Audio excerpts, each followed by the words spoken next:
Okay, well, since we didn't get a great deal of feedback in that second effort to establish, um, okay, everybody, since we didn't get a great turnout on that second effort to establish a common time for a webinar that I could have recorded and made available, just the next choice really is to do this, to narrate a presentation and export it to video and make it available for you. So that's what we're doing.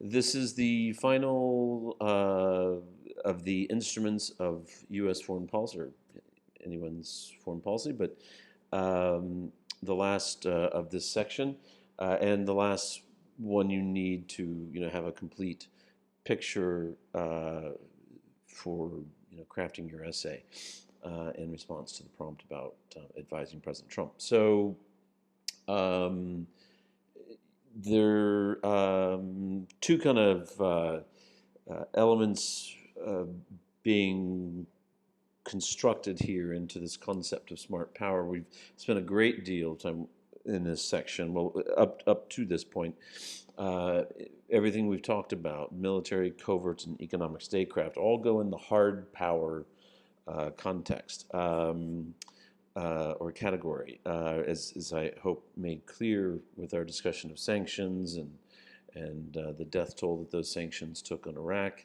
The economic instruments of statecraft like sanctions, and even other ways that the American economic power can be used is hardly soft instrument. It's hardly in the soft power category, as we'll see. So the military stuff, the covert stuff, and the economic stuff are all the hard power instruments that get referred to in the discussions about soft and smart power. I have here refuting. I'm just going to kind of leave that as a question. I'm wondering if you can kind of think about what question Machiavelli asked the prince to consider. I guess there might be many that aren't familiar with the prince. So in Machiavelli's work, he asked whether it is better for a prince who seeks to obtain and maintain power to be loved, by his people, and as a basis for staying in power, as a basis for maintaining his reign. Is it better for the prince to be loved or to be feared? And you probably, if you know anything about Machiavelli, you probably know the answer that he arrived at. He clearly comes down on the side of to be feared, right? And the reason Machiavelli thinks that resting one's reign on the fear of the people rather than the love of the people is that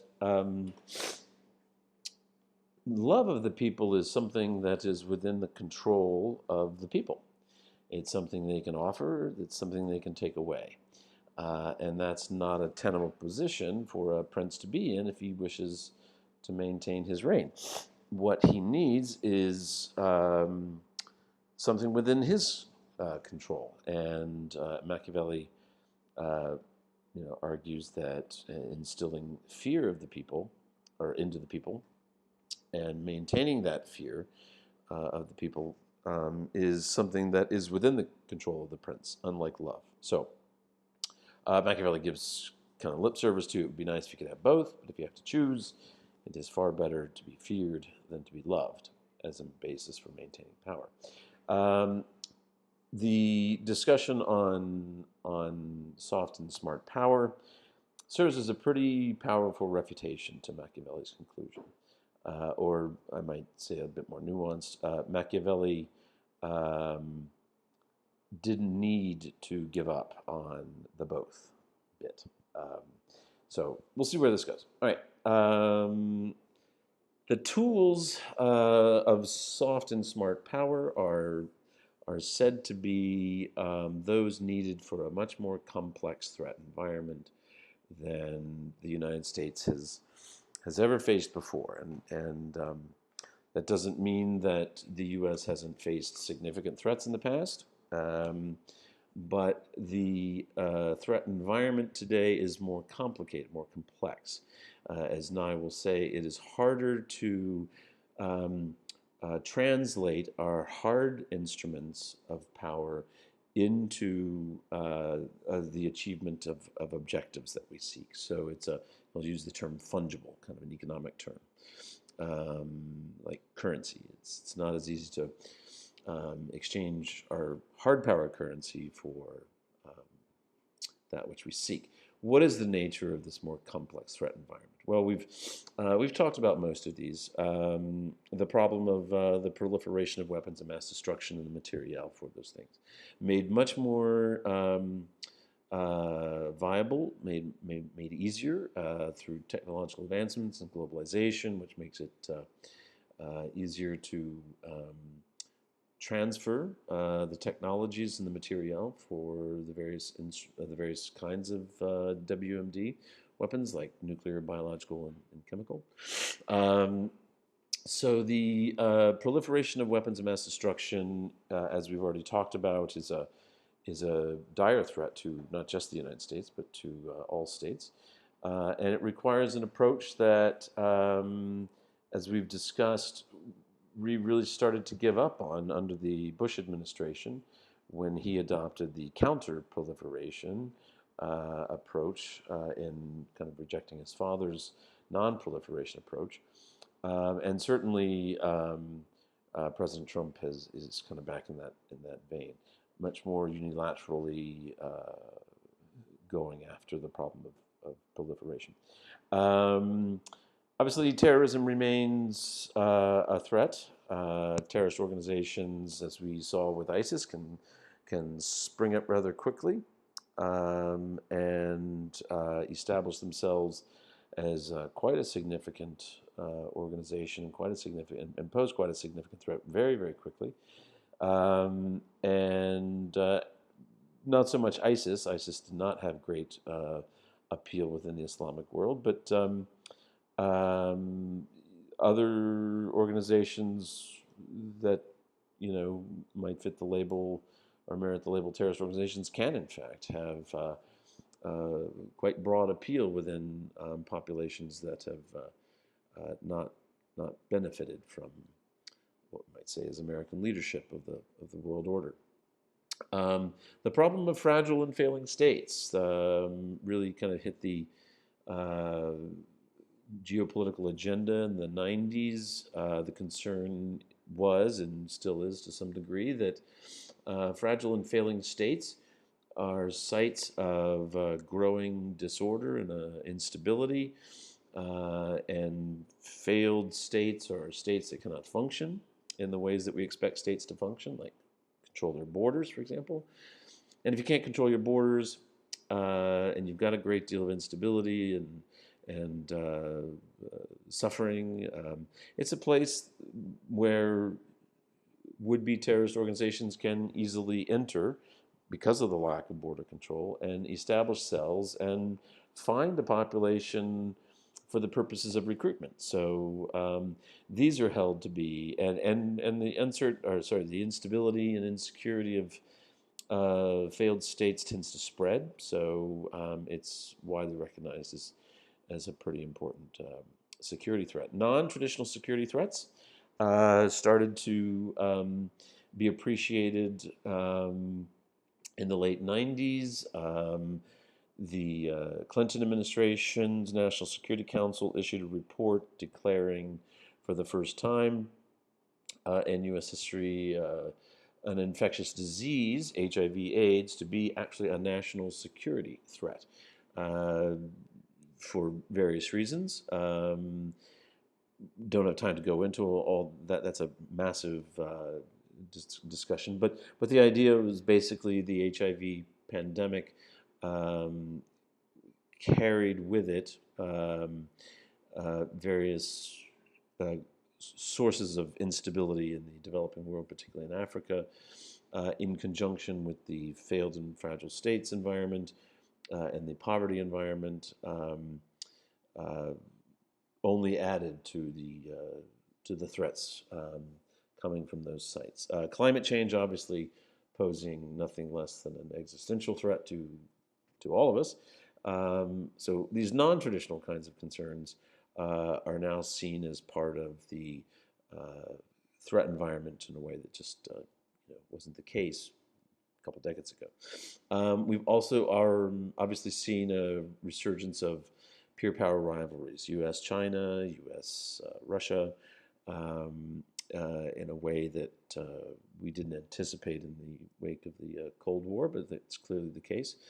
And we've also seen a diffusion of power. This is something that Joseph Nye, the originator of the concept of soft power,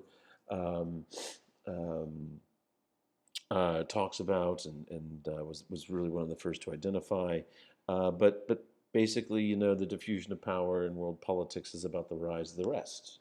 The BRICS and China, obviously, and so whether it's a multipolar world, that's probably not a good descriptor, but it's clear that there are now multiple centers and multiple sites of power in world affairs today. So it's interesting for, I would imagine, students, most of you of an age that you would not remember this or not have any reason to know about this. But in the 1970s in the United States, there was all this talk of declinism, the decline of American power, the end of Pax Americana, the end of American hegemony. And there were, pretty solid reasons to have this kind of conversation, have these kinds of concerns. The way that the Vietnam War divided America, reminiscent of the kind of polarization we see in America today, but also just the fact that the U.S. lost the war in Vietnam, despite its overwhelming military capabilities and its willingness to use that against the North Vietnamese, meant nothing in terms of the ultimate outcome. So the loss of Vietnam and the way that fed into divisions within American society that were as significant as they are today, perhaps even more so. Also, we entered in the 70s a period of economic downturn that was not as significant in comparison to the Great Recession, but it was difficult for a lot of people, and it was also a new economic problem. It wasn't one that economic theorists or economists had been able to anticipate. They had to come up with a new term for it, and that term was stagflation. Basically, prior to the 1970s, the understanding within economic theory is that you have two fundamental problems. You can have a problem of unemployment, where growing numbers of people are out of work and can't find work. They're looking but can't find work. An alternative and indeed opposite problem is inflation.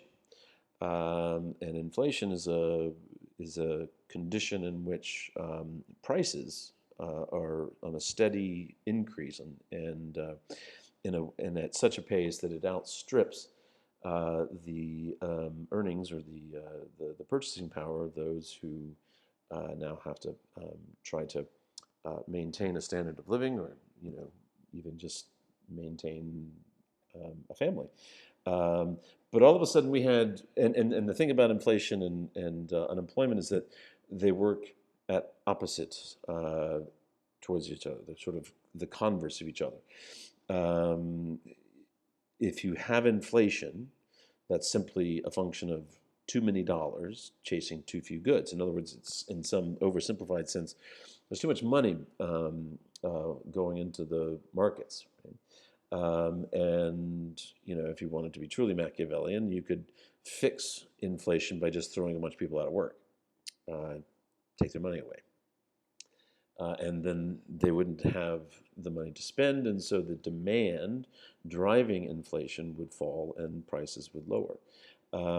Conversely, if you have an unemployment problem, you can solve that problem in a number of ways. Keynesian economics tells us that the government can spend money just putting people to work, kind of public works projects, building bridges and highways and airports and infrastructural projects of all sorts, um, and get people to work. And then those people, can go into the grocery stores and spend the money, and so the grocery stores can, you know, hire more people to help, and now it just starts to solve the unemployment problem. But the point is that those things worked at odds, right? When unemployment rose, inflation fell. Um, and when employment reached very, very high levels, inflation tended to creep up, right, because of the money chasing the goods. But all of a sudden, in the 70s, we had both of those conditions at the same time. We had growing unemployment and growing inflation. And economists didn't quite know how to deal with that. And it looked, as to many, as another example of kind of the weaknesses, of the shortcomings of American leadership of the liberal international economic order. So there was this real sense of declinism in the 70s and early 80s, and Joseph Nye really saw things differently.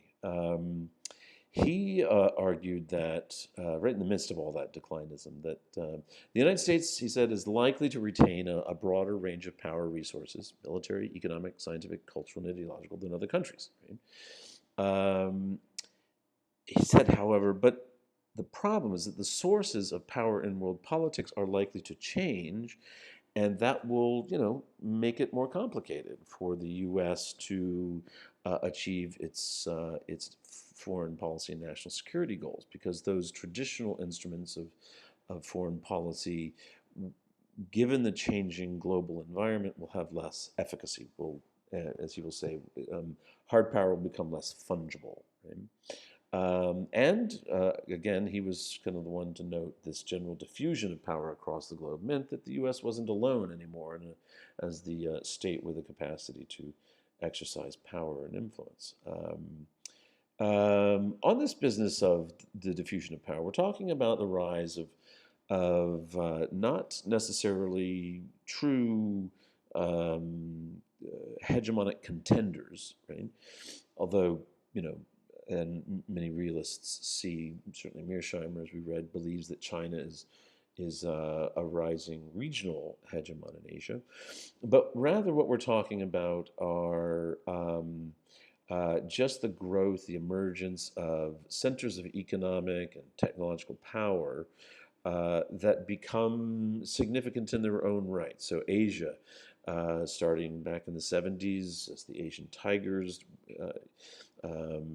developed from essentially third world agrarian societies to advanced industrialized modern technological societies within the span of a generation and generation and a half. The BRICS, the Brazil, Russia, India, China's, now South Africa, these growing middle powers with real significant um, futures. The uh, growth and number and size and power of multi or transnational corporations is a significant development in world affairs, right? As for reasons that um, uh, you know are clear to those who have any familiarity with globalization and transnational corporation power. Just consider that there are many, many TNCs out there now with annual incomes far greater than many developing nations on an annual basis. And as a result, they can use uh, those resources, and use it as power within the international order. Nationalism, as we've discussed, has posed real significant challenges to the U.S.'s effort to exercise or achieve influence through the use of traditional forms of power. We had very little effect in stopping the efforts at ethnic cleansing in the Bosnian War. In fact, it's fair to say that the contribution to the peace process, or the ending of the war in Bosnia-Herzegovina, the Dayton Peace Accords, orchestrated by the Americans, really was nothing more than, in my view, just an affirmation, a signing off on the success of the Serbs and the Croats to achieve their ethnic cleansing objectives, because basically the Dayton Peace Accord just sort of enshrined the map that had been created by the war in a way that affirmed or validated the efforts of the nationalists, the ethno-nationalists in that conflict. And we've just seen nationalism elsewhere, kind of create problems that seem tougher. Vietnam, just we could not defeat with, no matter how many bombs we dropped, a people motivated by the conviction of nationalism. Soviets obviously met their demise really beginning in Afghanistan. Somalia went badly, as we know, in part because of a kind of nationalist sentiment that formed after some poor choices by the Americans under the Clinton administration, the effort to hunt Mohammed Aidid. So nationalism, as it grows, is proving more challenging for American power. And the spread of technology really, kind of, as I said in the opening, means that proliferation issues are high on the agenda, because now even relatively small states can and have availed themselves of quite sophisticated advanced weaponry. North Korea becoming a nuclear power, which indeed challenges America in a very classic hard power sense, right? This globalization and interdependence, I want to say another word about, right? Because I think it's critical to appreciate what it means in terms of the U.S.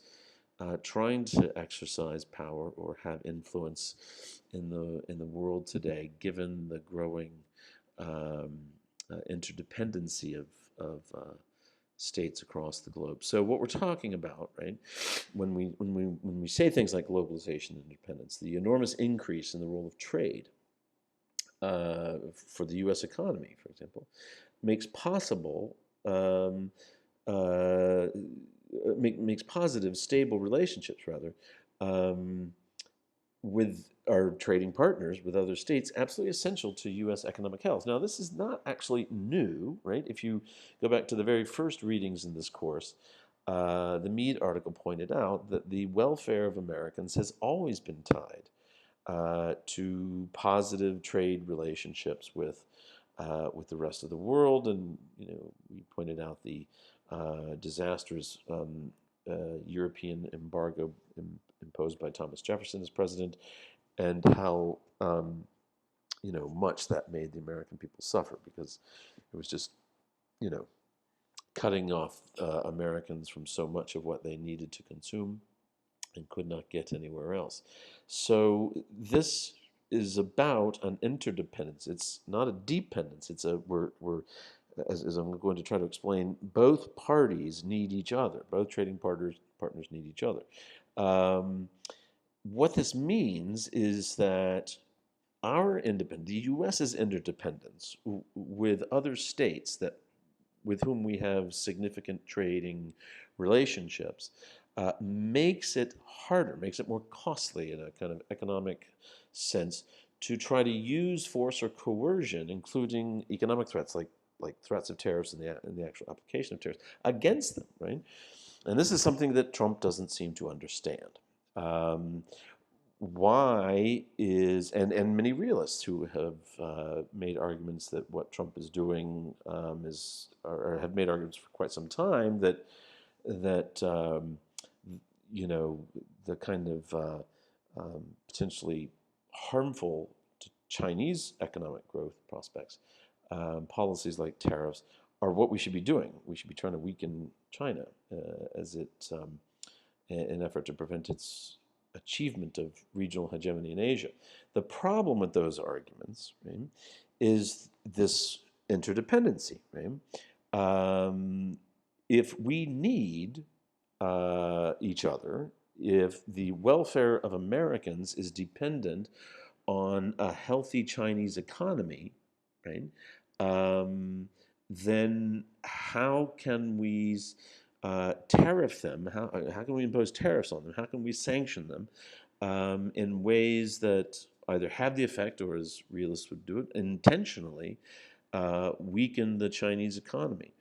In other words, the interdependency makes it impossible to have it both ways. An ability to use economic statecraft to coerce or force China to change its behavior, because the weakening of the Chinese economy as a result of those kinds of policies is not only bad for China, it's bad for its trading partners, of which we are the most significant. So it makes it harder, this interdependence, to use the kind of economic instruments of statecraft we've identified, especially against those with whom we have an interdependent relationship.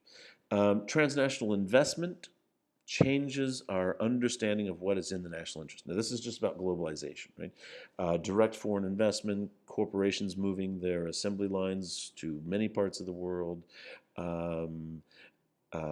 What this means is it's hard to say what constitutes an American interest, right?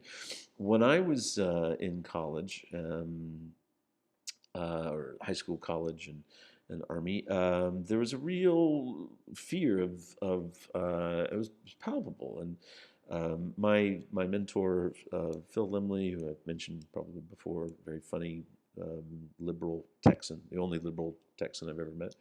No, that's not true. But even he was caught up in this kind of anti-Japanese sentiment that arose because of this, real power, economic power that Japan was wielding through its investments abroad, in particular in the United States. And so that led to this kind of something of a populist response of Buy American.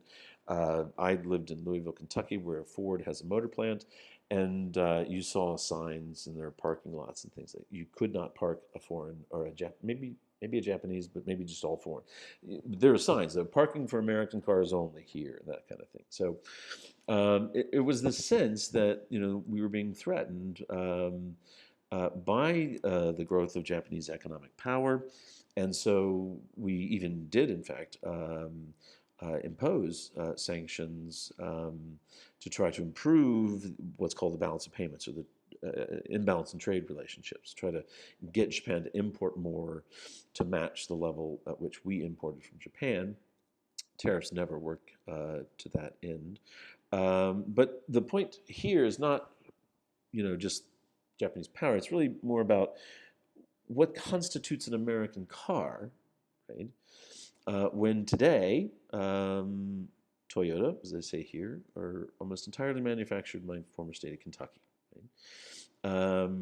And about 60% of Ford cars are built in Mexico or Korea. Same is true of Chevrolet now, or Canada. Chevy cars are made in Mexico, Canada, Korea.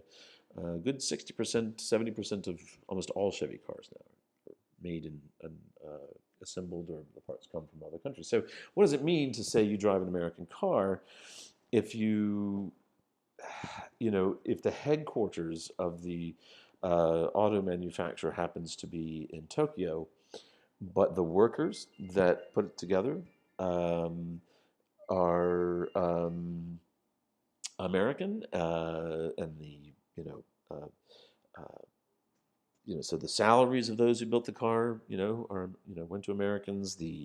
Um, uh, the hold just a second.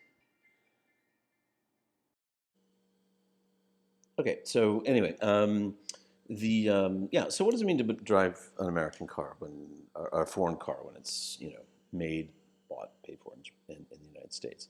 Um, so then it raises questions about how you can use coercive measures with of neither economic or military sort when the health of the U.S. economy is dependent on the health of those very states. So again, how do you seek to do the things we've talked about in the last few weeks, using military, using economic instruments of statecraft to change behaviors of target states, like, say, China, when doing so weakens them in a way that undermines the well-being of the United States itself, right? So it's just a more complex environment, right?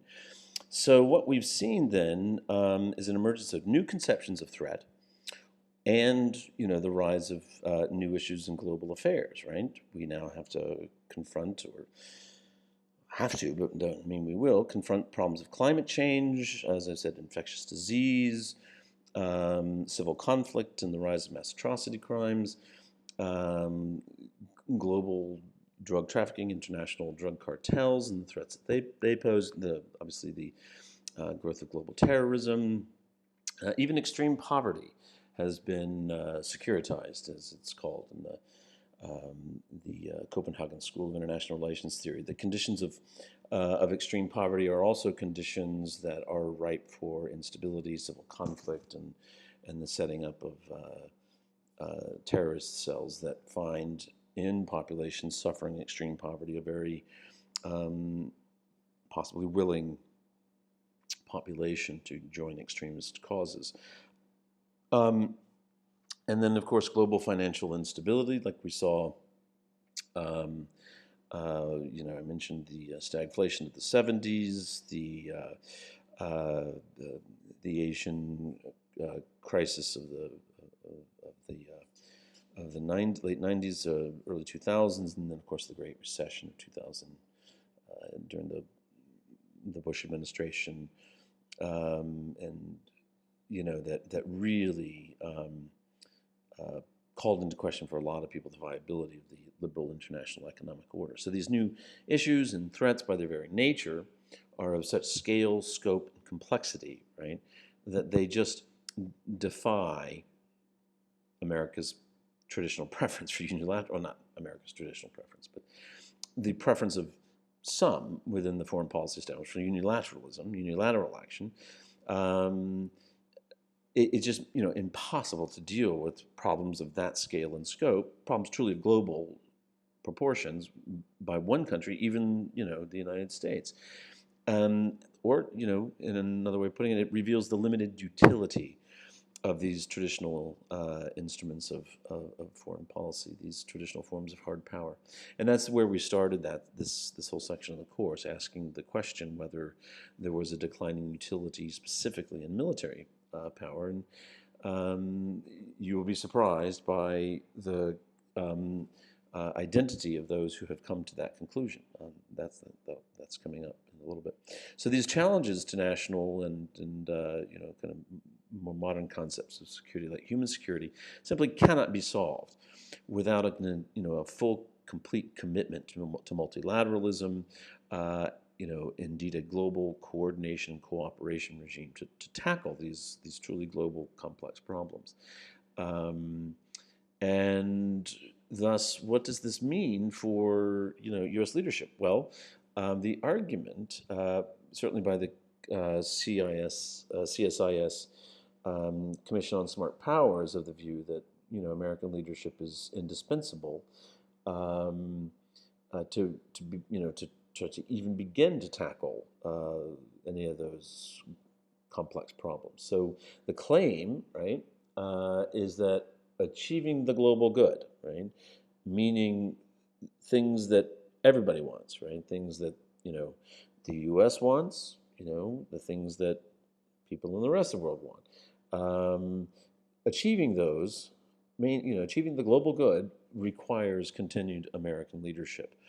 And so this discussion is, never been more important than it is during a time in which we have a president who is not all that interested in uh, carrying out what has become seen as the responsibility of the United States to exercise leadership. Is this a reasonable claim that the world requires American leadership? Um, I've said to some of you, or perhaps even this class before,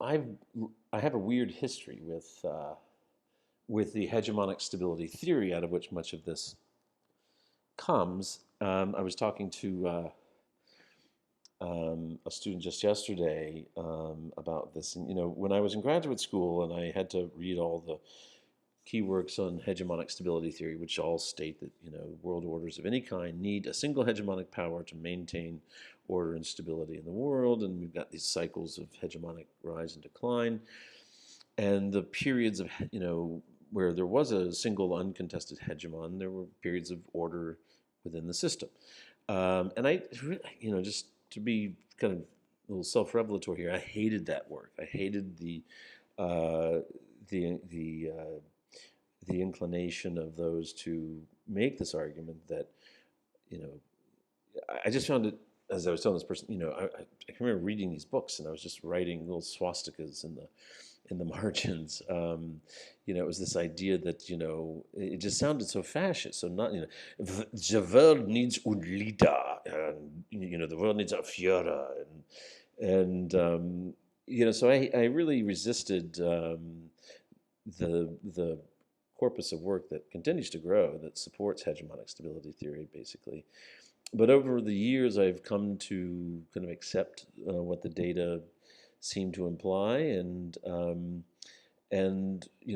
I have a better understanding, a better scholarly understanding of the problems of the provision of public goods in a world order, and that hegemons are indispensable to the provision of public goods.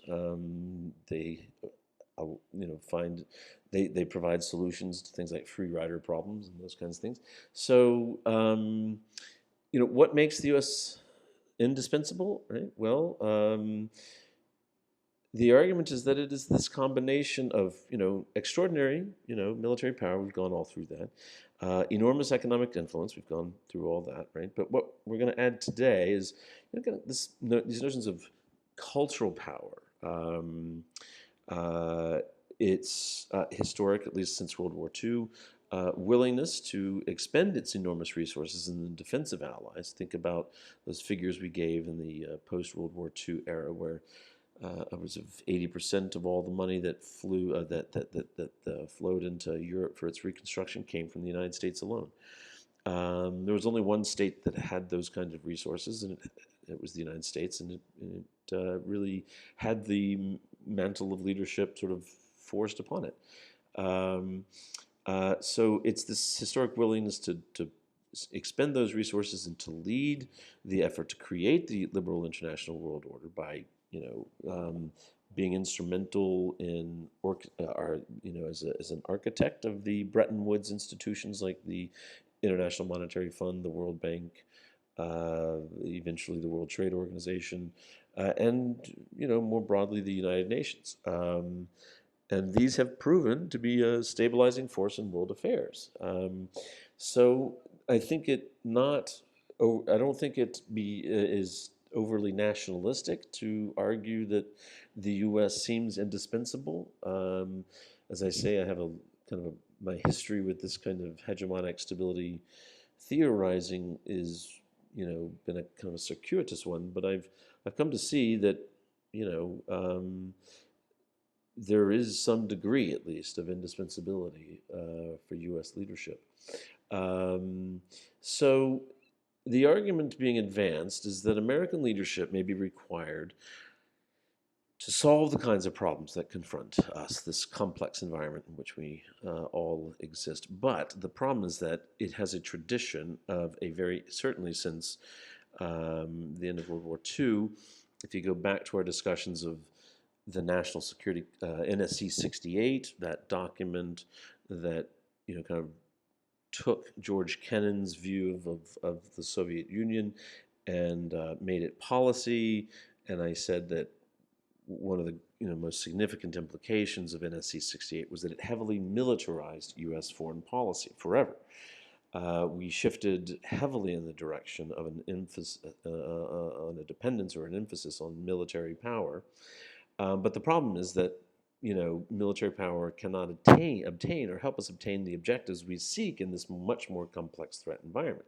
I've mentioned many times, just kind of quippy, that of what value are Abrams tanks and just our massive arsenal when the objective is no longer removing a tyrant like Saddam Hussein, but the real objective to establish a liberal democracy. All of a sudden, we realized we just had very little to work with to try to achieve that objective.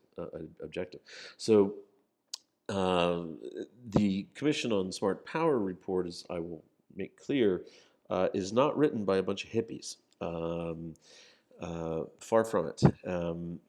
So, you see arguments like this, that during a time of war, it's understandable that a primary emphasis is on military instruments of foreign policy. And so it perhaps might be understandable as an initial reaction to, say, the 9/11 attacks, that the Bush administration relied so heavily on military instruments of foreign policy. But we've already read in this course how, as a doctrine to approach the problem of terrorism, not just a response to 9/11, was so much more narrowly constructed under Bush than the Truman Doctrine was to confront the Soviet threat. And so we have this unhealthy reliance on military instruments. And again, the recent history has shown that those instruments are an inadequate basis for, achieving our objectives and thus sustaining American power over time, right? And yeah, just to kind of reiterate, there's growing empirical evidence of the declining relevance of military power, even in warfighting situations. Again, to mention Vietnam, but Iraq also, and Afghanistan, and elsewhere. So Joseph Nye, then, early on, the kind of classic soft power argument, made the claim that the problem with military power, including enormous military power that is at the disposal of a U.S. president, is that it's less fungible in this more complex world of diffuse power. There's more centers of power, and the interdependency and all of those things we talked about. By fungible, right, he's using a kind of currency economics term, right? Like currencies are fungible, or products can be transformed or translated into other kinds of things of value. So to say that military power is less fungible is to say that our military instruments are less convertible into the other kinds of forms of power we want, or just allow us to exercise or achieve the kind of influence we seek. Right?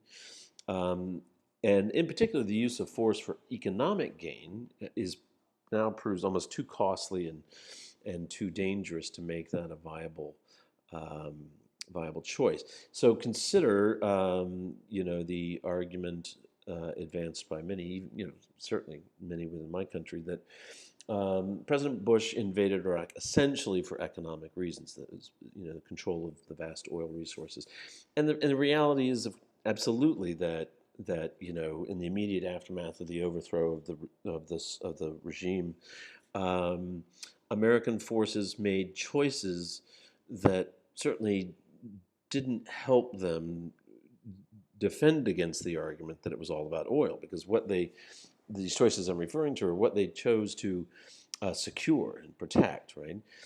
They did not make or expend any effort to defend priceless cultural artifacts, and they did very quickly establish security around the oil reserves, though, however. So those kinds of actions made it easier for people to kind of see or believe that the war was driven fundamentally by a concern for oil. But from a economic standpoint, it's kind of hard to make this case. So I'm going to introduce you all, just to lighten things up here for a minute. If you don't know Dave Chappelle's, I think, one of the leading humorist satirists, and just one of the funniest men in America. There's some, foul language in this short clip. This is from I've just edited it down from a much larger, longer clip about Black Bush.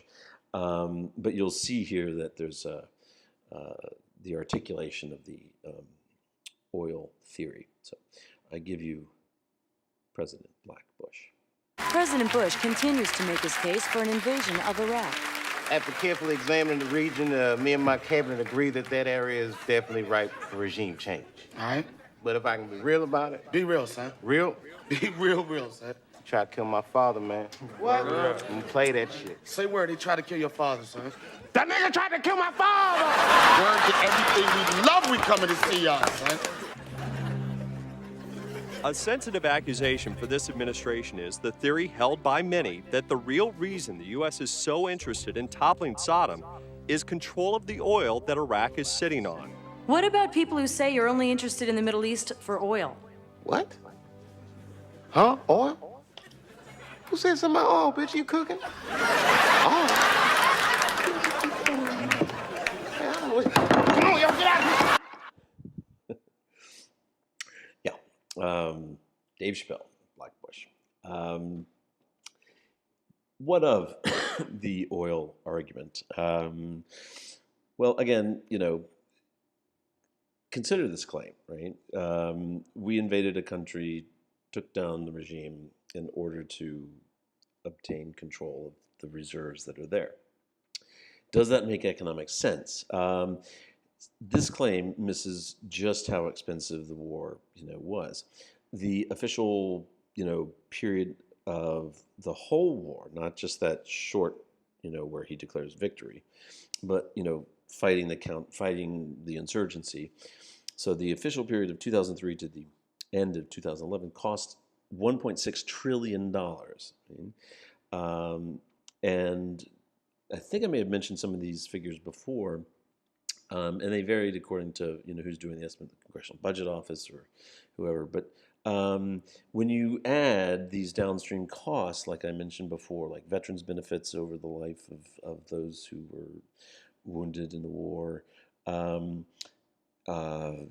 it comes to a $7.9 trillion, almost $8 trillion addition to the national debt, which is just far, far, far more money than could ever possibly be gained by cheaper access to Iraqi crude. It just, the oil argument sort of fails, kind of on its surface there, right? So Nye's central observation, right, has been this, that traditional power resources, like the ones we've talked about, the instruments of statecraft, economic assistance, sanctions, military force, those things can, still have a role. They can assist in coping with threats of terrorism, proliferation, drug cartels.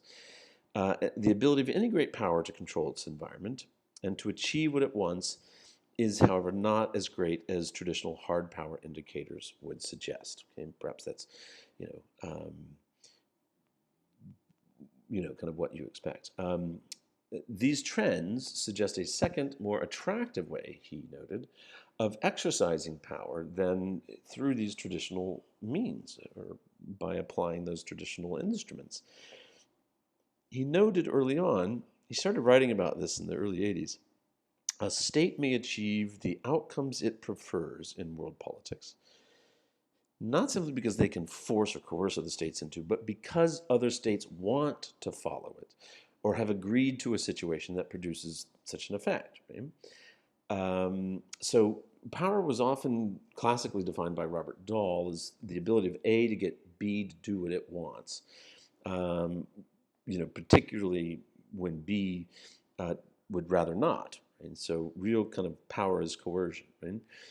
The second aspect of power, Nye goes on, which occurs when one country gets other countries to want what it wants, might be called co-optive or soft power, in contrast with the hard or command power of ordering others to do what it wants. Right? So in the context of the carrot and stick metaphor that we used last week, where the stick is like sanctioning, inflicting pain, whipping the horse to get it to move, or carrots, kind of leading them by essentially bribing the horse with a carrot, is neither of these, right? Soft power is, we cannot go down this road, but soft power sort of invokes, those of you interested in this can let me know, and I can we can talk about it, or I can suggest some reading. But this is an element of power that Italian theorist Antonio Gramsci identified as, ironically, hegemonic power, not referring to like hegemon in the sense we use it in this class, like global, but hegemony in Gramscian thinking is the ability to influence the desires, the thinking of others, right? That's when you've got real power. And so soft power is in that vein, right? It's about getting those would-be target states, or to want what we want them to want, to get them to desire the same things that we desire, so that our interests become aligned, and then we are all have a natural inclination or an incentive to cooperate and collaborate in the pursuit of what the U.S. wants, because now it's what they want as well. This is the essence of Nye's concept of soft power, getting others to want what we want them to want. Right? Significant elements of state power, why it really matters. It's about whether the U.S. can make its power in the world seem legitimate. If it can, it will encounter less resistance to its efforts at exercising power. If U.S. culture, it's liberal culture, it's popular culture, it's genes, it's music, it's whatever, and it's ideologies, right? If they are attractive, then others in the world are just naturally more willing to follow U.S. leadership. So Nye's argument has long been that if the U.S. can advance international norms in the areas of trade and human rights or whatever, consistent with its aims and purposes, then it gains compliance of others in ways that serve both its interests and everyone else's, because this is how we achieve the common good that we mentioned earlier. Right? If the U.S. can support the institutions that encourage other states to modify their behavior in ways needed to get this kind of concerted action in pursuit of the common good, then the U.S. is spared the need for more costly use of its hard power resources.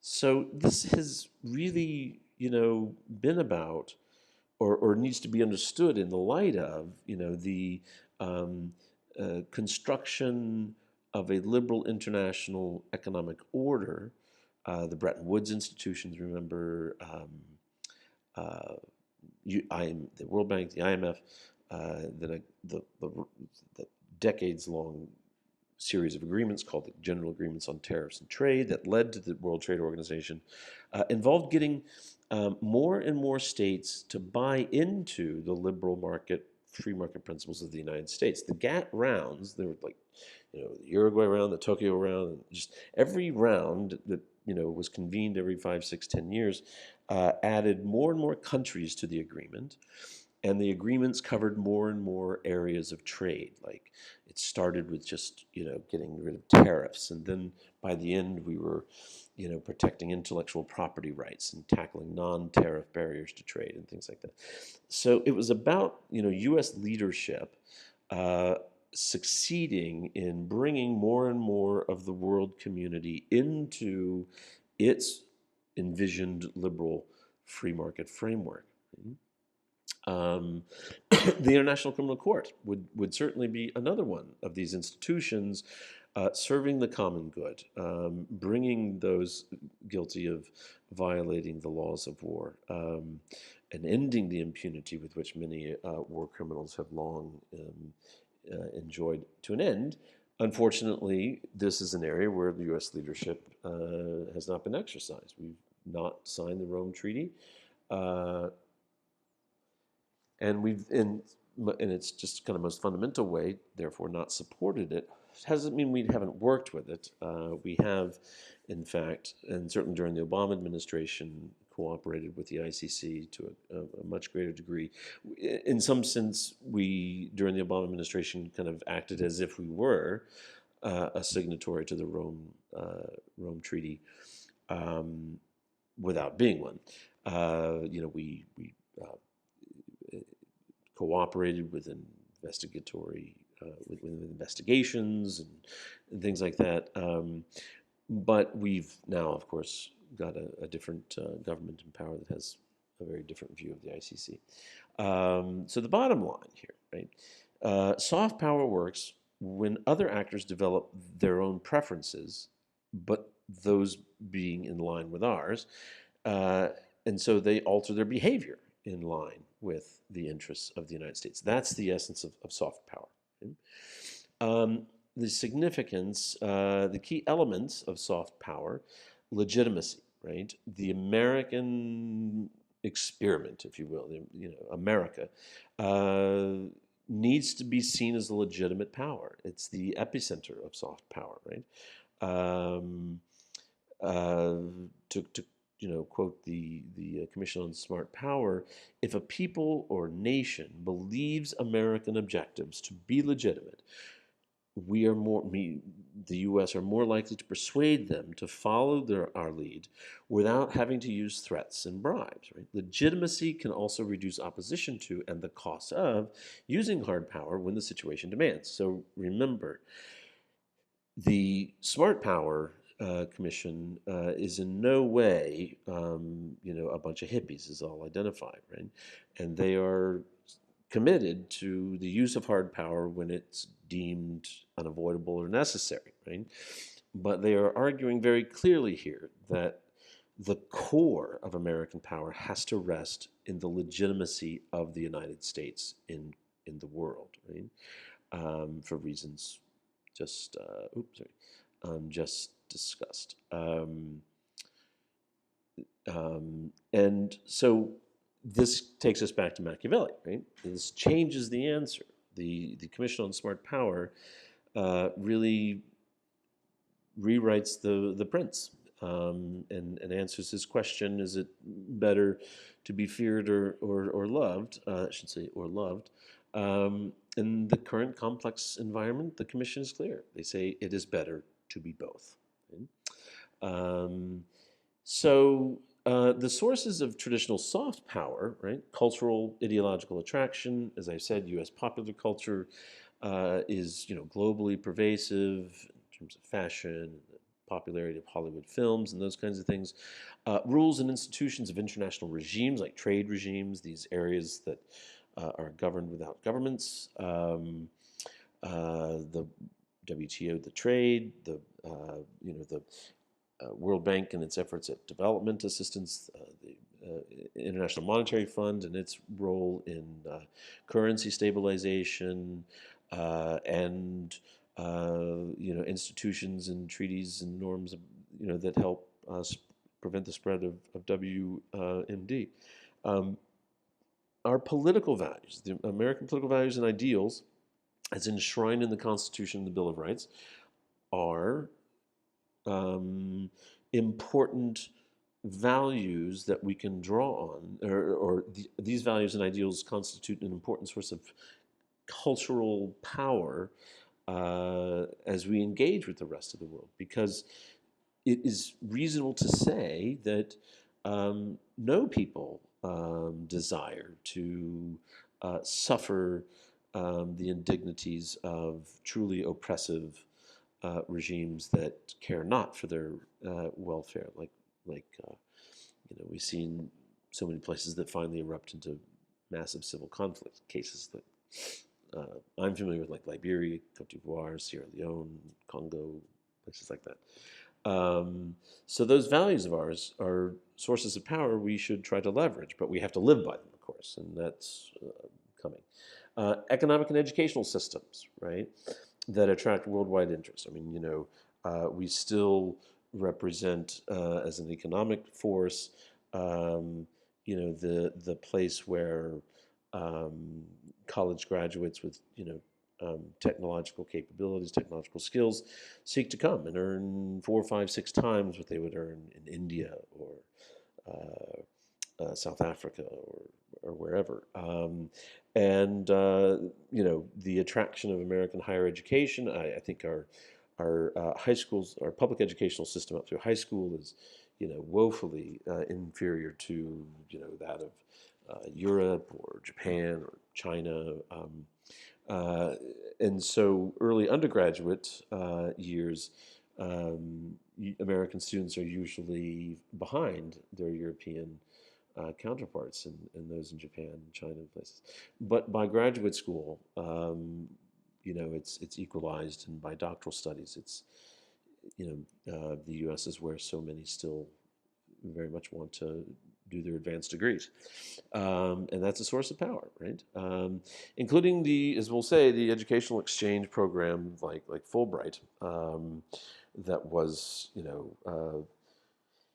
a major part of the Truman Doctrine, if you remember, right? And the public diplomacy, bringing people to study in the United States to learn about us and our culture and our way of life, and tell other people, it's not so crummy in the US. And then we go abroad, send students and researchers and scholars abroad and learn about those places. And also just, while there, they can teach the world about the American way of life. And so until recently, we had a history of open and accommodating immigration policies. We've had the most liberal immigration policies in the world. It is what gives the United States both its history and its identity as an immigrant nation. Right? The Commission on Soft Power is therefore kind of alluding to these things, because they're going to make some very clear recommendations about how we ought to try to move forward in a complex environment. But there's a problem that they're aware of, and you need to be aware of it as well, right? It's fair to say that the American brand and all this kind of smart soft power kind of conceives of, if we're talking about legitimacy, for example, we're talking about the legitimacy of the American brand, right? What does American mean? What does the term, label, name America bring to mind when people in the world hear the name or think of the state? So it's clear that the American brand has a pretty bad image problem, right? There's a major decline in global opinion, and lots of polling firms have tracked this. This one is from Gallup, and you can see, and the point I'll make is that this is truly, in a very literal sense, a variable, right? The approval of U.S. leadership and the general approval of the United States is a variable. It varies, and it's dependent on a number of factors, but as I'll say, it's absolutely dependent, it seems, on the way in which we go about using our power. Right? So this chart from Gallup that runs from 2007 to 2017 shows quite clearly that 2008, from 7 to 8, we were seeing a decline in the approval of world opinion about the U.S. So that was the end of the Bush administration. And then the election of Obama to the presidency uh, very quickly had a positive influence on American on the brand or the image of the United States. But you'll notice that it never went past 50%, right, as a global average. But it was considerably better than it was during the Bush years, and certainly considerably better than it is now under the Trump years. So it suggest and I would suggest that the reason that that variable varied in this particular way was Obama's commitment to international institutions and international law. Um, and certainly his alliances and traditional partners and things like that. But I think, and this is just my thinking, that it was about his image of one who was a globalist and was willing, prepared to support and work with on a multilateral basis the institutions needed to solve global problems, and that had a obviously you can see for yourself a distinct impact on global approval. Again, it still didn't get past 50%. It hasn't been above 50% for quite some time. It's absolutely clear if you look at this is from Pew, confidence in the U.S. presidency to do the right thing. It's a slightly different worded question. It's not about American leadership, but it's about the person occupying the office. It too is quite clearly a variable, right? You can see starting in 2003. Now, if that poll had been available in 2001, you would have seen that those downward trends in the Bush administration were significant from where they were shortly after he came into office, or after an important event soon after he came into office. And then, boom, right? The election of Obama leads to this quite significant improvement. Germany jumps to nearly 90% approval of the presidency. France, I'm going to talk about France in just a second. The UK. And UK is a stalwart ally of the United States, as stalwart as an ally can be, but it too, varies in its appreciation of the leadership of our country. And then Poland. But as I say here, the larger problem predates Trump. The decline clearly began with President Bush, and I guess what I'd say is some things I just kind of recall to us, that there was a time when the U.S. was seen, particularly in the Middle East, as the only honest broker. Every other power that would seek to influence Middle Eastern affairs had a colonial past and therefore was not seen as an honest broker. And when Eisenhower sided against our traditional allies, France and Britain, in the Suez Crisis in Egypt and sided with Egypt, it showed the Middle East that, in fact, the U.S. had the capacity to act as that honest broker. And remember, as I've said a couple times, Eisenhower was clearly no squishy soft hippie, right? I mean, he was, General Eisenhower, 50 years in the military, and Republican and a deeply conservative Christian, and yet he, acted in such a way as to buttress the position or the view of those in the Middle East that the U.S. was, in fact, a state capable of acting objectively and with the interests of those in the Middle East in mind. But then we've got here the front page of France's most important paper, Le Monde, which is a left of center paper. But it's striking in so many ways, and I always try to remember this and try to point this out too. So it says, America struck, the world is seized with fear and terror. But the thing I have circled here is this little kind of snippet of a piece on the front page of Le Monde, which is, a paper that's critical. It's a left of center. It can be critical of everything, including its own country. But the circled headline then, Nous sommes tous Américains, means or translates as we are all Americans. It's playing on what President Kennedy had to say when he made a trip to Berlin during the kind of the height of the Cold War, and Berlin was divided into Soviet and Western sectors, and he stood at the wall and he said to the to the people of Berlin, "Ich bin ein Berliner," which is grammatically incorrect.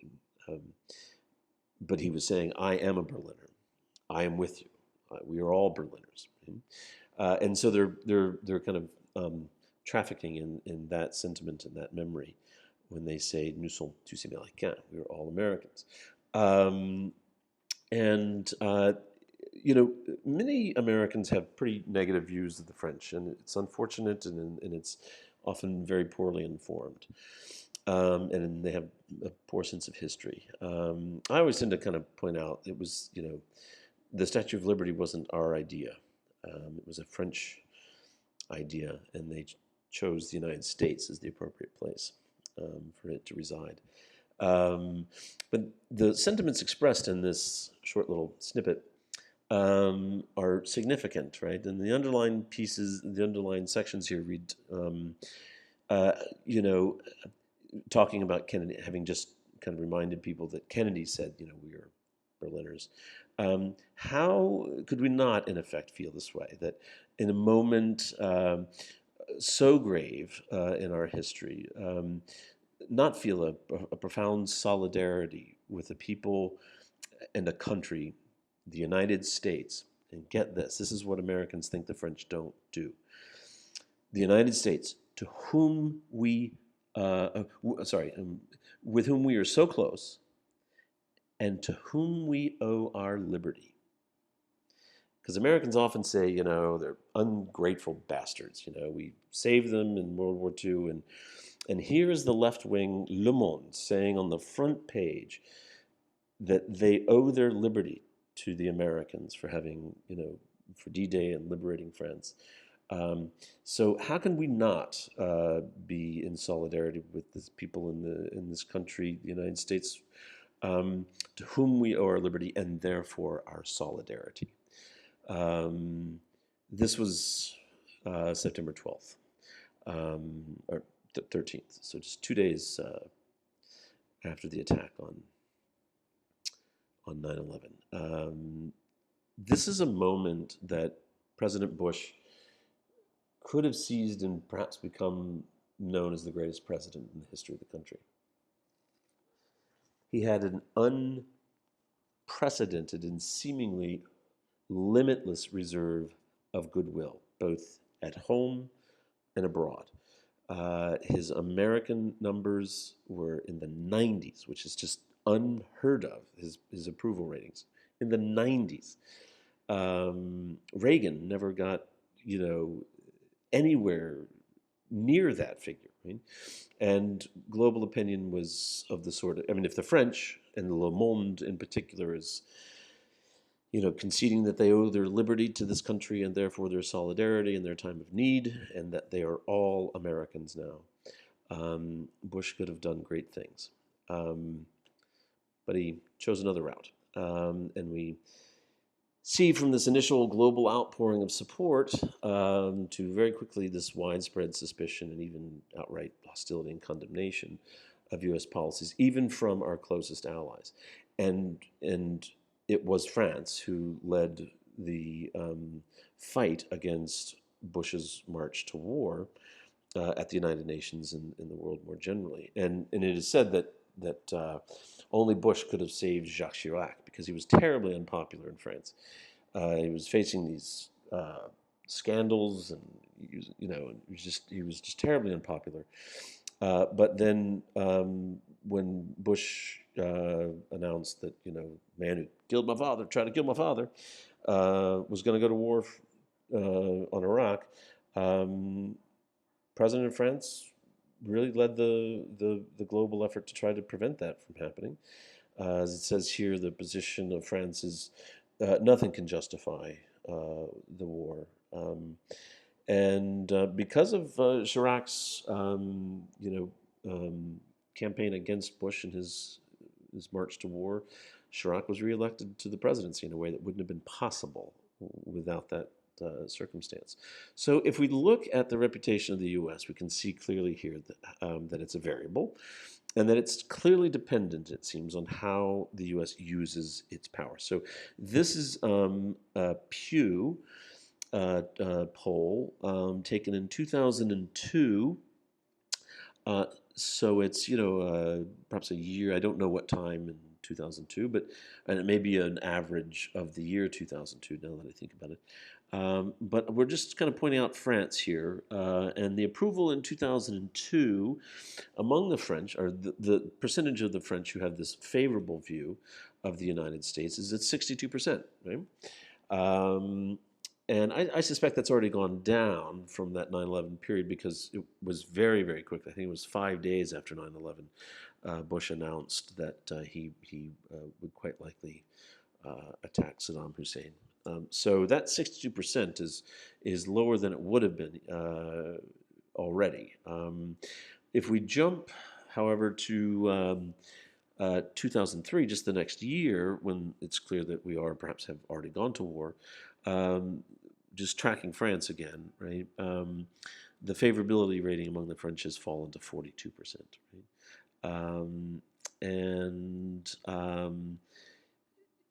It's Germany's below 50%, Spain, Russia, and actually, where was Russia? I meant to point out Russia.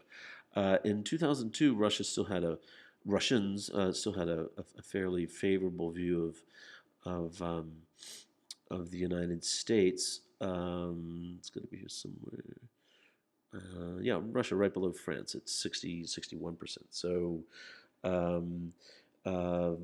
it's just a precipitous decline from there, and you saw the other charts, and that it just never recovered during the Bush administration. But then I just took 1 year after the election of President Obama, and the percentage of the French population that has a favorable view of the United States is back up to 75%. Right? And again, as I say here, I think it's just the variability here is a function of how the U.S. chooses to use its power. Right? And now in 2009, so many, Lebanon is at above 50%.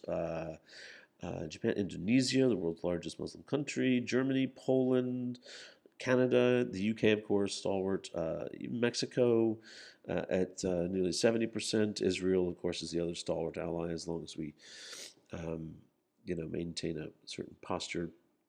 And then today, with President Trump, France is now back to 38% approval. 38% of the French approve of the United States, or have a favorable view of the U.S. I've got this cutoff line of 50%, and only the UK is above 50% of the UK. Only among our traditional close allies, only the UK is above it. Italy, kind of a less significant, but it's, of course, got its own sort of populist thing going on. But everybody else, Sweden, Indonesia, that has fallen from where it was 42%. Spain, Greece, the Netherlands, Mexico from 69 to 32%. Germany 30%, right? Russia 26%. Right? So the reputation of the U.S. point here is a variable, and it's dependent on how we use our power. So the argument is then in favor of changing the way we exercise our power, and one way in which we have exercised power in the past but have gotten away from is public diplomacy. What is public diplomacy? Well, the U.S. Information Agency defines it as the effort to promote the national interest and the national security of the U.S. through understanding, informing, and influencing foreign publics and broadening dialogue between American citizens and institutions and their counterparts abroad. So much of public diplomacy has nothing to do with government agencies or government employees or state agents. It has a lot to do with people, meeting people sort of things, right? So this is about marketing America's brand, right? Now, there have always been controversies about public diplomacy. Is it propaganda or is it diplomacy? Well, it's both, right? In my view, right? And it operates on many, many levels, right? From the state level, where we've had throughout the Cold War, we had Radio Free Europe and Voice of America. We had radio for Cuba. We had Radio Marti. That just kind of broadcast these messages and these stories and the news from the American perspective in an effort to change the views of the people abroad about the United States. Right?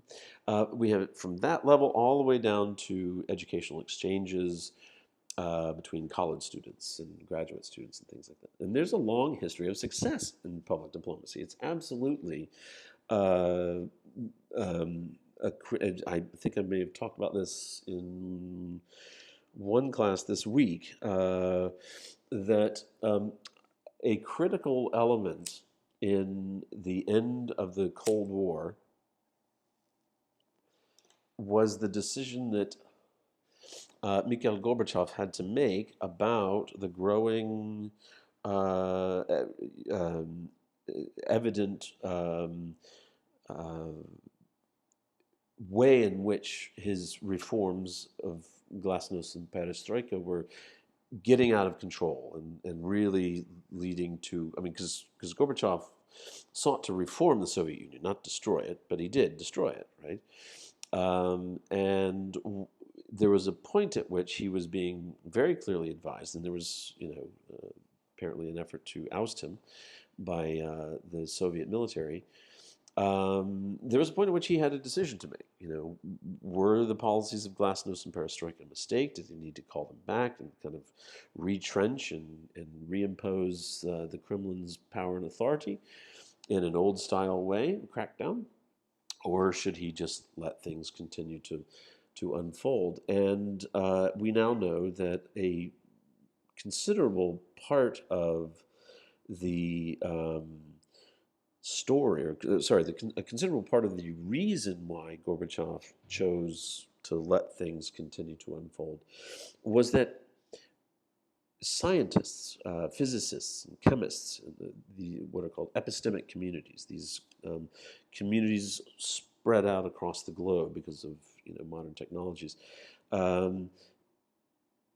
Soviet scientists were part of these global epistemic communities, which meant that they traveled to the United States. They went to conferences in the United States. They engaged year-long with their American counterparts in scientific work.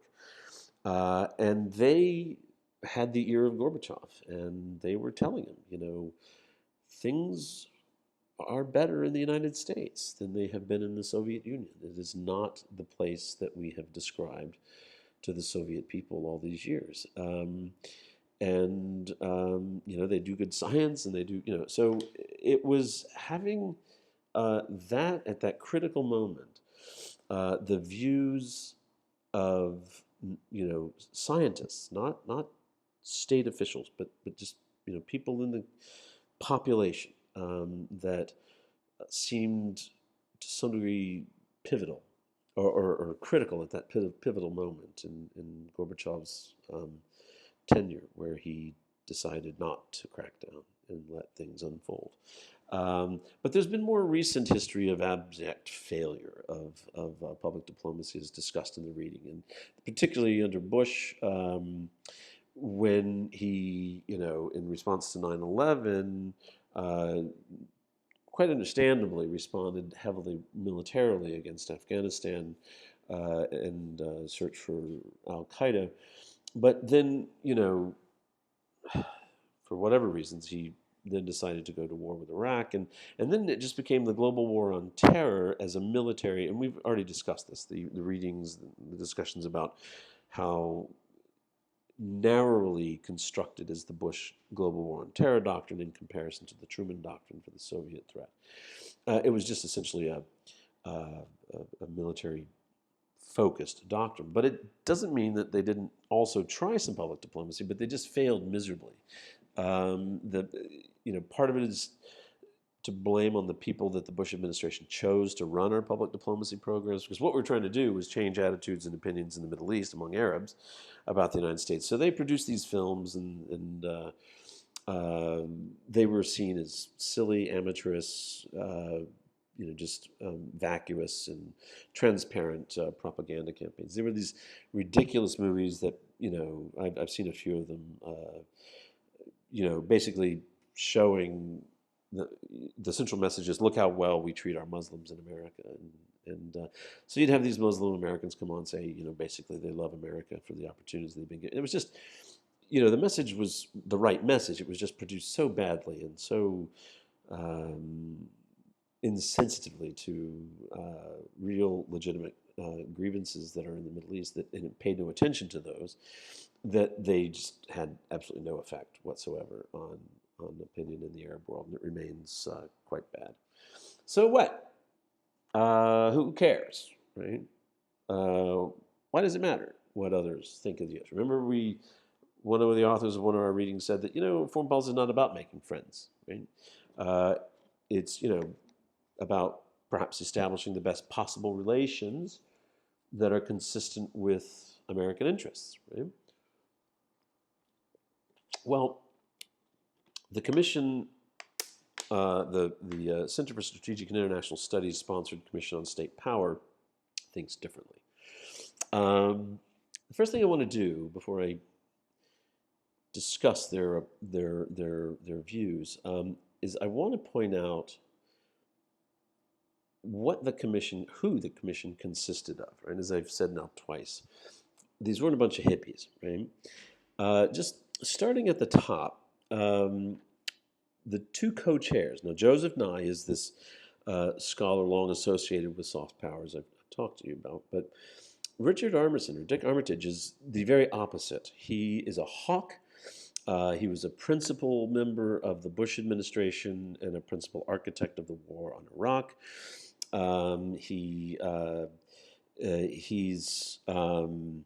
He's no hippie, right? He's well established as a maybe not a neoconservative in the vein that was like Cheney and Wolfowitz and Pearl and some of the others, but I mean, he's clearly traditionally a very hawkish, and he, as I say, he served in very high capacity for President Bush and during the war. The other commissioners, just going down the list, Nancy Kassebaum, a Republican, former Republican senator from the state of Kansas. We've got Frederick Barton, who's actually with CSIS in their post-conflict reconstruction project. Charles Boyd is the CEO of an organization called Business Executives for National Security. This is just what it sounds like. These are CEOs and other high-level executives of major corporations who seek to volunteer their management experience, what they have to offer, to help improve the organizational conditions in which foreign policy gets made, so as to better secure American interests. So it's got a lot of conservatives, rich, the creme de la creme of the American corporate world. It does have Bezos, who's kind of a liberal in some respects, head of Amazon, but hardly a left-wing pinko, commie kind of organization. Helen Gale. Okay, so we've got head of the CARE USA, a humanitarian organization. Alan Goodman, Institute for International Education, kind of runs the Fulbright exchange program. Maurice Greenberg is one of the most important and biggest donors to the Republican Party. I think he gave something like $10 million to Marco Rubio's campaign for the presidency, and Rubio is hardly a liberal Republican. Chuck Hagel, kind of a centrist Republican senator, former, but not former, but he's in U.S. foreign policy terms, however, he's kind of a hawk, right? So we've got representative from the Bill and Melinda Gates Foundation, so kind of a liberal sort of attitude there. Benny McCullum, well-known U.S. longtime serving Democrat from Minnesota. Sandra Day O'Connor, former Supreme Court Justice. Thomas Pickering, a Reagan-era diplomat and ambassador. Jack Reed, kind of a well-respected Democrat from Rhode Island, served on the Foreign Relations Committee. David Rubenstein, another major corporate figure and conservative business leader. George Rupp of the International Rescue Committee, so another humanitarian organization, one I think quite highly of. We've got a Texas Republican, Terrence Todman, another Reagan-era ambassador, African-American. Anthony Zinni, former commander-in-chief of the U.S. Central Command, so a general. And Zogby, the pollster, the well-known pollster. I should actually point out that I think the Business Executives for National Security is no longer headed by Charles Boyd. It's now headed actually by a retired Air Force general. So the point here is, obviously, this commission consists of very traditional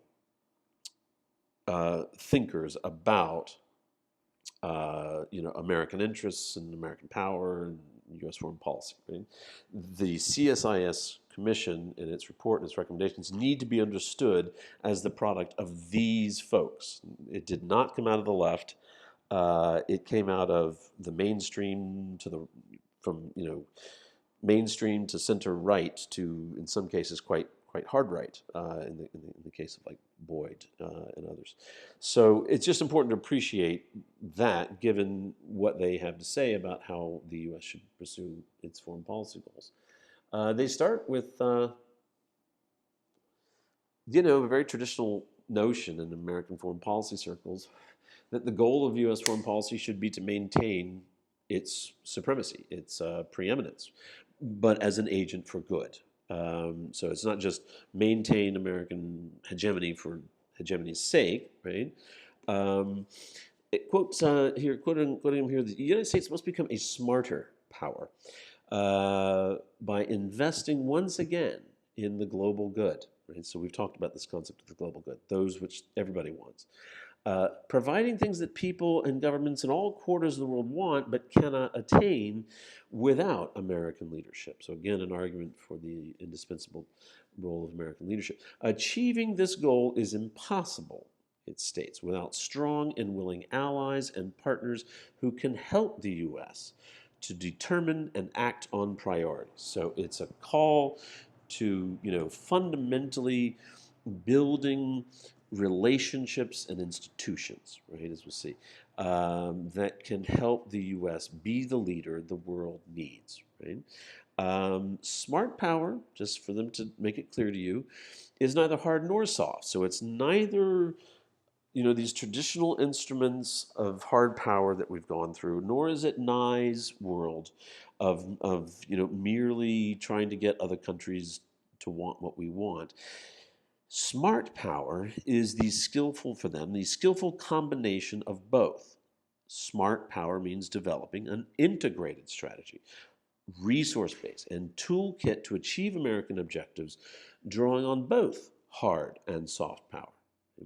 So they're not giving up on the role of hard power, nor did Nye, actually. I mean, Nye conceded there are times when hard power is necessary. It's just less fungible than we understand.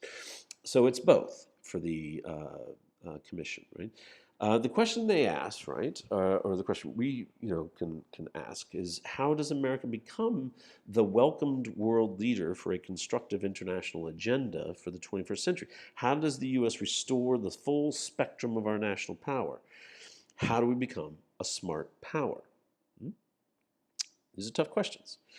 Their answers, right, is what is required is not only our leadership that will keep America safe from another 9/11 kind of attack, but leadership that can communicate to Americans at home and the world abroad that the safety and prosperity of others actually matters to the U.S. And that kind of takes me back to the time in our history when the U.S. was viewed as an honest broker in the Middle East. When Eisenhower sided with Egypt against France and Germany, it said to the people of the Middle East, wow, they do act differently than European powers. And they're really kind of harkening back to that kind of period in our history, right? So they have very clear areas of focus that they say the U.S. needs to, be engaged with. First, foremost, and principle, right? Alliances, partnerships, and institutions, right? I can't not bring it up, but I mean, just kind of going through this list in the view or in the shadow of a Trump presidency is disheartening, to say the least, right? Because these commissioners, remember who they were, right?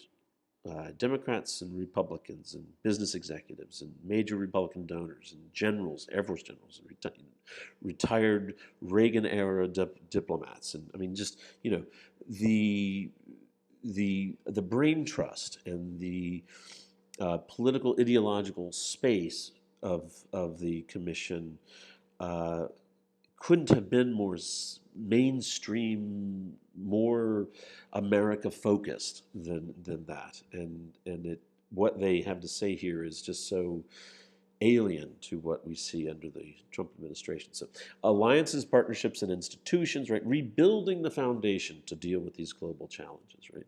Global development, right? We must re-engage with aiding, the fight against poverty and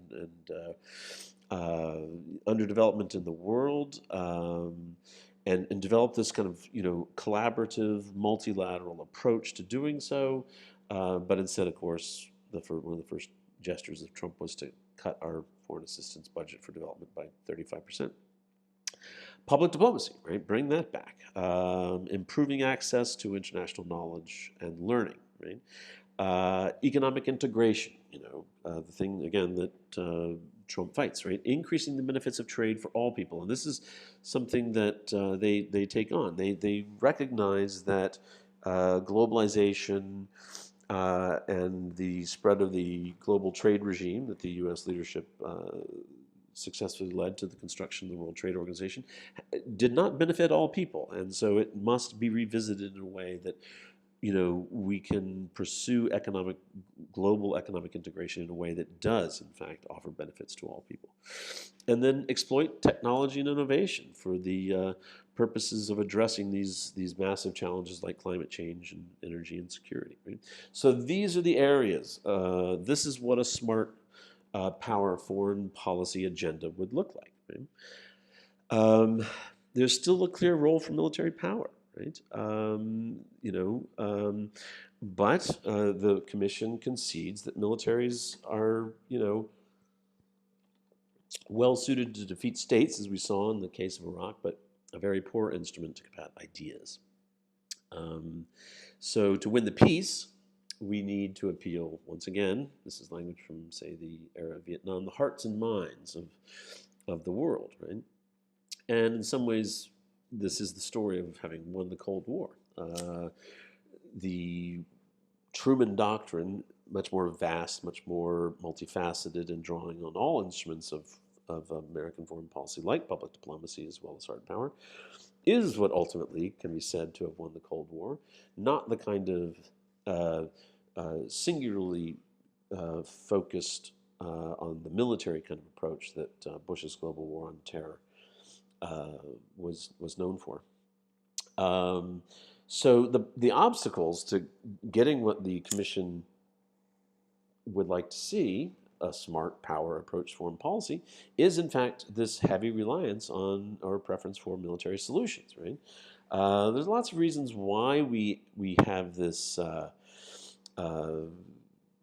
preference for militarism, but it's, clearly that diplomacy and foreign assistance remain underfunded and badly organized, so much so that in the last section of the course we're going to see how even the Defense Department has made the argument that the State Department needs more funding and has even offered to surrender part of its own budget. The Pentagon, right, the military establishment, has offered to surrender elements of its budget, hand it over to the Department of State, our diplomatic corps, so they can do a better job at what they do. Because the idea is, if they can do the job better, then there's less need for the Pentagon to have to do its job. Militarism, I would say, and I just don't have the time to go into this now, but the ideology of militarism is at the core of a lot of this, right? That militarism is the ideological belief that military force is not just an acceptable, but in fact a particularly appropriate, if not superior,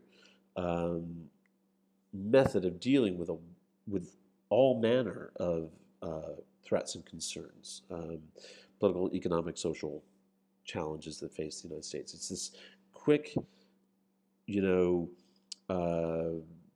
this habit of, kind of pulling the trigger quickly. And I'll just give you one example of militarism kind of in action. It's not entirely fair, but it just kind of paints the picture. When the Ebola crisis during the Obama administration in West Africa really started to get out of hand, or when it became apparent that the Ebola crisis was a very, very serious public health problem, that if not contained, no telling, given global transportation infrastructure, how fast something like that could spread. So the U.S. acted. And the very first thing it did was send the Marines. Not World Health Organization agents, but U.S. Marine Corps. And, now, to be fair, part of their job was to build these quarantine facilities and stuff like that. But it's just telling that the very first Americans to hit Sierra Leone in the height of the Ebola crisis from America were the U.S. Marine Corps.